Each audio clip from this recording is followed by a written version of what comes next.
Honours remain just about even at the end of a fascinating opening day of the LV County Championship match at New Road between Worcestershire and Sussex. Michael Yardy won the toss and elected to bat, and Chris Nash went out, struck the first ball for 4 and took 10 off the opening over of the game, bowled by David Lucas. In their last match, Sussex had smashed 300 in fewer than 48 overs as they went after bonus points against Lancashire, and Nash appeared to be in the same kind of mood against a Worcestershire attack which was missing their talisman Alan Richardson through injury. It was the first time he'd missed a championship match since 2010. With Nash playing positively, 57 were put on for the first wicket, of which Ed Joyce's contribution was only 6, and that's all he got as he edged Richard Jones behind. Nash could have followed in the same over, but his edge flew wide of the slips, but only just. That brought Nash one of the 8 boundaries in his entertaining half-century, which occupied only 64 deliveries. It looked as if he was going for it alone. More boundaries followed as the opener continued to bat on in a similar vein. Having been taken to task by Surrey in their second innings on this ground last week, this was the second time in succession that the Worcestershire attack was being attacked, although at the other end, away from Nash, things remained fairly stagnant. Of the 104 runs accrued while he was at the crease, Nash struck 84 of them. He then nicked Gareth Andrew to Daryl Mitchell in the slips.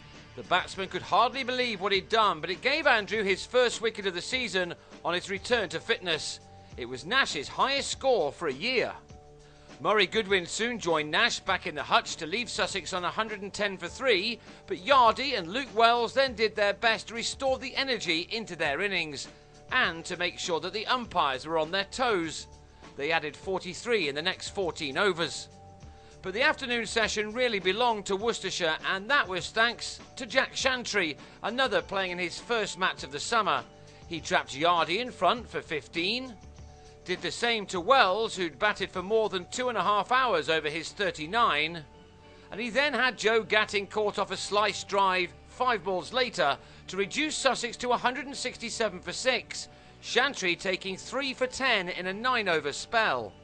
The home side were now right on top and would have fancied their chances of bowling Sussex out cheaply, but Ben Brown had other ideas as he soon started to ruin Chantry's hitherto excellent figures. Brown played some very risky shots. He was aided in his recovery mission by Navid Arif. He too found Chantry an easier man to read than some of his colleagues. It became an important stand now as this pair added 84 for the 7th wicket in 27 overs. Perhaps both batsmen deserved their 50s, but neither got there.